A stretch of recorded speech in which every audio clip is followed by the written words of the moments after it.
नमस्कार दोस्तों, कैसे हो आप सब। नए साल की आप सभी को हार्दिक शुभकामनाएं। और दोस्तों ये भर्ती निकली हुई थी जिसका हमने टेलीग्राम में आप लोग को अपडेट दिया था। ऐसे ही जॉब अपडेट आपको मिले टेलीग्राम में, इसके लिए इस वीडियो के डिस्क्रिप्शन में लिंक है हमारे टेलीग्राम चैनल का, वो ज्वाइन कर लीजिएगा, देख लीजिए।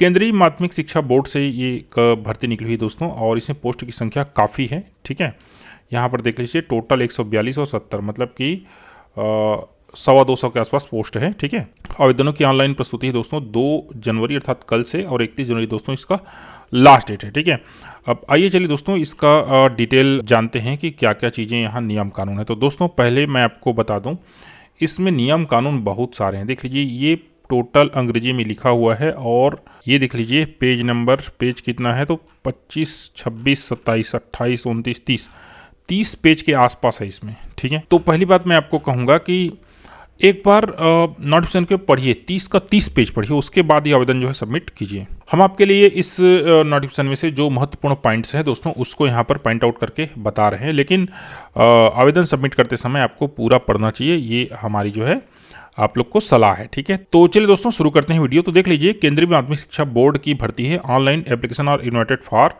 Direct recruitment. दोस्तों ये डायरेक्ट रिक्रूटमेंट क्या चीज़ होता है इसको आप लोग समझ लीजिए। इसको सीधी भर्ती बोलते हैं, अर्थात ये दोस्तों सरकारी नौकरी है सेंट्रल गवर्नमेंट की। ठीक है, समझ लीजिए ना, क्लियर। ठीक, पद की संख्या देख लीजिए, तो यहाँ पर पोस्ट है ग्रुप बी और सी है, और पोस्ट डिटेल है सुपरिटेंडेंट पे लेवल 6 है, और जूनियर असिस्टेंट पे लेवल 2 है। ठीक है, पोस्ट की संख्या देख लीजिए, टोटल है 142 और 70। ठीक है, जहाँ पर पीडब्ल्यूडी और ईएसएम क्या है, एक्स सर्विसमैन है, उन दोनों के लिए यहाँ पर पोस्ट रिजर्वेट लिखा हुआ है। नंबर ऑफ पोस्ट और market under PWD categories R S under. यहाँ पर जो ये दिया हुआ है इस प्रकार से जो पीडब्ल्यूडी कैंडिडेट हैं, फिजिकल जो चैलेंज है, उन इसी प्रकार से कहना चाहिए जो पीडब्ल्यूडीज है उन्हीं के लिए पोस्ट जो है रिजर्व है। ठीक है, आगे बढ़ते हैं। यहाँ पर देख लीजिए the selected candidate shall be proceed in any of office of the board, regional office, centre of excellence, SCCPD Raebareli, presently the regional office are located Ajmer. तो अब कहना चाहिए सिलेक्शन होने के बाद इन सभी जगह में से कहीं भी पोस्टिंग हो सकता है, ये बोल रहा है। ठीक है, total number of vacancy and the reserve vacancy are provisional and may vary according to the actual recruitments. कहने का तात्पर्य यहाँ पर ये जो वैकेंसी है वो घट बढ़ सकती है। अगला है only online application will be accepted. यहाँ पर ऑनलाइन एप्लीकेशन ही सबमिट होगा अर्थात एक्सेप्ट होगा। नेशनलिटी सिटीजनशिप, तो दोस्तों यहाँ पर भारत का नागरिक होना चाहिए। इंपॉर्टेंट डेट्स देख लीजिए, ऑनलाइन रजिस्ट्रेशन है दोस्तों 1 जनवरी 2025 से 31 जनवरी 2025। In case of due to administrative reason for the last date of application has to extended. कहने का तात्पर्य है अगर लास्ट डेट ये बढ़ता है तो भी दोस्तों the crucial date of determining of eligibility. कहने का तात्पर्य है जो योग्यता निर्धारित करने का जो दिनांक है वो 31 जनवरी 2025 ही रहेगा, अगर डेट बढ़ता है तो भी। रिजर्वेशन देख लीजिए दोस्तों, तो reservation for SC ST OBC central list will be applicable as government of India rules. Bharat सरकार के जो भी रूल्स हैं उसके हिसाब से यहाँ पर रिजर्वेशन लागू होगा। Candidates who wish to be considered against reserved conviction seek other concessional applicable to be reserved categories must submit requisite certificate on prescribed format pro forma from the completely competent authority for availing such reservation. कहने का तात्पर्य अगर आप इस प्रकार से reservation चाहते हैं तो आपको इस जो है PDF के डिसीजन में दिया हुआ है उसी फॉर्मेट में आपको जो है रिजर्वेशन के लिए सर्टिफिकेट जो है कास्ट सर्टिफिकेट वो जमा करना पड़ेगा। यहाँ पर देख लीजिए, a person seeking appointment on the basis of reservation OBC NCL central list must be ensured he she possesses the caste community certificate for central list only and does not fall in creamy layer on the crucial date. The crucial date of for his purpose will be the last date 31 जनवरी 2025। कहने का तात्पर्य OBC NCL वालों को दोस्तों वो कहना चाहिए क्रीमी लेयर के अंतर्गत नहीं आना चाहिए। कहाँ तक? 31 जनवरी 2025 इसका लास्ट डेट है। ठीक है, बाकी दोस्तों यहाँ पर रिजर्वेशन के बारे में बहुत सारा चीज़ लिखा हुआ है। ठीक है, इसको आपको अच्छे से पढ़ना चाहिए। ठीक है, आगे बढ़ते हैं। एक सर्विसमैन, तो एक सर्विसमैन जो भूतपूर्व सैनिक हैं या फिर सेना में थे उन लोग के लिए है। अगला है reservation for personal with benchmark disability. तो यहाँ पर देख लीजिए इन सारे जो PWD से डिसेबिलिटी से उन्हीं के लिए ये पोस्ट जो है आरक्षित हैं। ठीक है, आगे बढ़ते हैं। Special note all candidate seeking reservation relaxation benefits. All those candidate seeking reservation relaxation benefit available for EWS SC ST OBC आदि, ठीक है, must ensure that they are entitled to such reservation relaxation as per eligibility prescribed in rule notice, they should be in position of all the request certificate in the prescribed format in support of their claim. कहने का तात्पर्य मैंने बताया कि सारे जो आपको caste certificate जमा करना पड़ेगा वो कहना चाहिए इस PDF के डिसीजन में है वही चलेगा और नहीं चलेगा। रिलैक्सेशन कैसे मिलेगा देख लीजिए, तो SC ST हैं तो 5 साल, OBC हैं तो 3 साल, PWD UR वोमेन है तो यहाँ पर 10 साल, मेन वोमेन दोनों को 10 साल, अगर PWD हैं NCL हैं तो 13 साल, PWD SC ST है तो 15 साल। ESM का देख लीजिए यहाँ पर सब दिया हुआ है, आप देख सकते हैं। यदि वुमेन है, ठीक है, ओनली वुमेन ना, ठीक है, तो यहाँ पर 10 साल दोस्तों यहाँ पर रिलैक्सेशन है, ठीक है। देख लीजिए वुमेन के लिए 10 साल लिखा हुआ है, किसी प्रकार से कोई कंडीशन नहीं है। एंड डिपार्टमेंटल कैंडिडेट से उनके लिए कोई बंधन नहीं है। Maximum age shall be recorded as on the closing date of application, 31 जनवरी को ही दोस्तों सारा जो यहाँ पर आयु है वो कैलकुलेट किया जाएगा। 10वीं का जो कहना चाहिए अंक सूची यहाँ पर जो है वो दोस्तों डेट ऑफ बर्थ के लिए माना जाएगा या एक्सेप्ट किया जाएगा। Recruitment rule for advertised post देख लीजिए, सुपरिटेंडेंट पोस्ट है और ग्रुप बी है।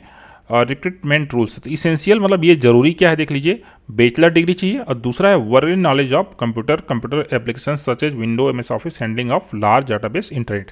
कहने का तात्पर्य यहाँ पर वर्किंग नॉलेज होना चाहिए, लेकिन इसका कोई प्रमाण पत्र यहाँ पर नहीं मांगा गया है। एज है दोस्तों 30 साल। मेथड ऑफ रिक्रूटमेंट देख लीजिए, तो यहाँ पर Tier 1 और Tier 2 दो प्रकार के एग्जाम होने हैं, पहला है MCQ बेस्ड है, दूसरा है डिस्क्रिप्टिव है, ठीक है। एंड दोस्तों एक टाइपिंग टेस्ट होगा, देख लीजिए, a typing speed of 35 WPN English और 30 WPN इन हिंदी। अभी जो हो रहा है GGO में ठीक वैसा ही, आर बोला है ना, तो दोनों में से या है। Hindi on computer 35 WPN, 30 WPM correspondent to 10,500 KDPH, 9,000 KDPH on an average of 5 key depression of each word will be mandatory for the post, however it will be qualifying in nature. कहने का तात्पर्य दोस्तों ये टाइपिंग टेस्ट जो है qualifying nature का होगा, इसका मेरिट में कोई मार्क्स नहीं बनेगा। आपको हिंदी या इंग्लिश दोनों कोई में भी आप उपस्थित हो पाएंगे, ये बोला जा रहा है। जूनियर असिस्टेंट के लिए देख लीजिए 12वीं मांगा गया है और सेम यहाँ पर फिर से वही चीज़ मांगा गया है। एज है दोस्तों 18 से 27 साल। अगला है दोस्तों मेथड ऑफ रिक्रूटमेंट, तो रिक्रूटमेंट कैसे होगा देख लीजिए, Tier 1 MCQ बेस्ड होगा और इसको प्रीलिम से बोला गया है। एंड दोस्तों यहाँ पर टाइपिंग टेस्ट होगा, क्लियर। और ये टाइपिंग टेस्ट भी दोस्तों क्वालिफाइंग नेचर का होगा। इसमें ये Tier 2 जो है डिस्क्रिप्टिव राइटिंग है वो अलग जोड़ा गया है, बाकी दोनों सेम है। आगे बढ़ते हैं, एग्जामिनेशन फीस तो देख लीजिए, UR OBC EWS तीनों के लिए दोस्तों यहाँ पर 800 रुपया फीस है each post. For SC ST PWD ex serviceman women दोस्तों चाहे वो किसी भी वर्ग से हों उनके लिए फ्री होगा। डिपार्टमेंटल कैंडिडेट्स नील, क्लियर। तो फीस किनको लगेगा, UR OBC EWS तीनों के पुरुष कैंडिडेट को ही लगेगा, बाकी सब इसमें छूट जाएंगे, ठीक है। अगला है दोस्तों यहाँ पर देख लीजिए, note 1, application without the prescribed fee will not be entertained. कहने का तात्पर्य है फीस के बिना एप्लीकेशन स्वीकृत नहीं किया जाएगा एंड अन्य किसी माध्यम से फीस जो है स्वीकार नहीं की जाएगा। इंपॉर्टेंट पेमेंट, तो ये पेमेंट किस प्रकार से किया जाएगा उसके बारे में लिखा हुआ है, इसको पढ़ सकते हैं। द स्कीम ऑफ एग्जामिनेशन दोस्तों इसका एक प्रॉपर अलग से वीडियो हम बनाएंगे, बाकी सामान्य समझ लीजिए, ऊपर हमने इस चीज़ को देखा हुआ है। तो सुपरिटेंडेंट का देख लीजिए, there will be tier examination followed by skill test qualifying in nature based on the marks score in objective type tier exam the candidates in the ratio 1:10 shall be allowed to appear in Tier 2 exam. दोस्तों यहाँ पर जो Tier 1 exam के साथ होगा एक typing test है, skill test, ठीक है। Tier 1 और स्किल टेस्ट दोनों एक साथ होगा। स्किल टेस्ट क्वालिफाई करने वाले को ही दोस्तों उसका कहना चाहिए ये वाला पेपर जो है Tier 1 का चेक होगा, और इन दोनों में कहना चाहिए जो उत्तीर्ण होगा। तो इस Tier 1 जो एग्ज़ाम है, ठीक है, Tier 1 एग्ज़ाम है, तो इसके मेरिट बेसिस के आधार पर 1:10 में दोस्तों Tier 2 एग्ज़ाम के लिए बुलाया जाएगा। Tier 1 एग्ज़ाम का जो MCQ टाइप्स है उसका दोस्तों यहाँ पर सिलेबस जैसे कि पूरा यहाँ पर दिया हुआ है, ठीक है, क्लियर है। अब ये Tier 2 एग्ज़ाम तो यहाँ पर दोस्तों ये objective type OMR based and descriptive return examination, मतलब कि ऑब्जेक्टिव और सब्जेक्टिव दोनों होगा कहना चाहिए। डिस्क्रिप्टिव रिटर्न एग्जामिनेशन मतलब यहाँ पर वो जो है लेख लिखना पड़ेगा, ये वाली बात है। PSC मेंस आप समझ सकते हैं, ठीक है। अगला है दोस्तों जूनियर असिस्टेंट, तो यहाँ पर देख लीजिए, candidates are required to appear in Tier 1 examination followed by skill test which is qualifying in nature, है ना। टीयर वन एग्जाम एंड जो स्किल टेस्ट है दोनों साथ होगा। On the basis of performance in tier one examination the candidate will be called for skill test in the ratio of 1:5। दोस्तों जो tier one exam होगा उसमें कहना चाहिए 1:5 के हिसाब से स्किल टेस्ट के लिए बुलाया जाएगा।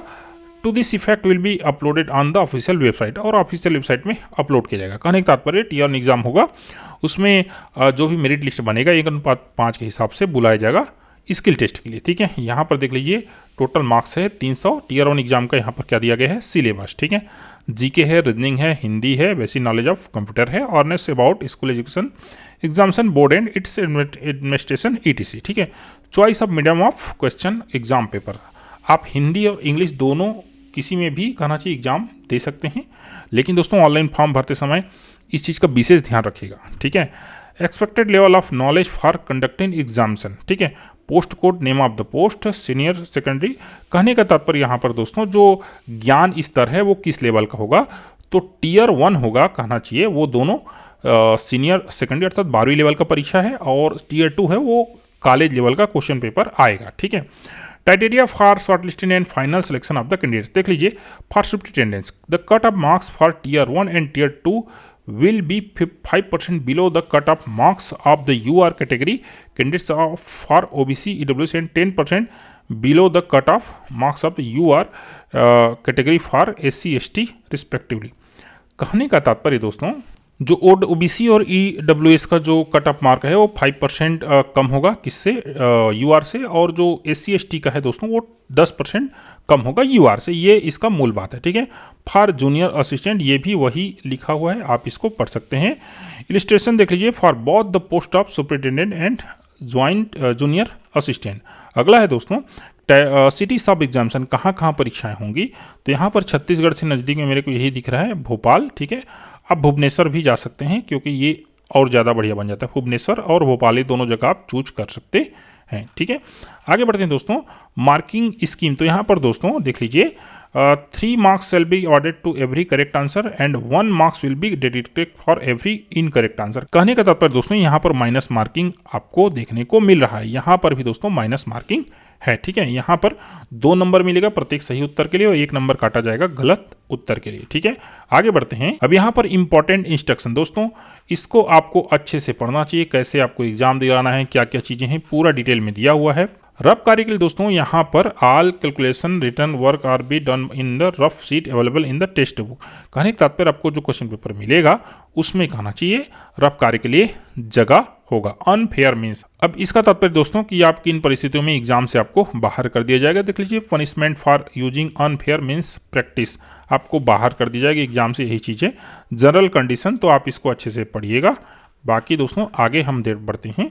यहाँ पर दोस्तों सारे क्वालिफिकेशन का लास्ट डेट 31 जनवरी 2025 ही है, इस चीज़ को विशेष ध्यान आप दीजिएगा। अगला देख लीजिए, ये महत्वपूर्ण पॉइंट है। For any query of application should approach the helpline number.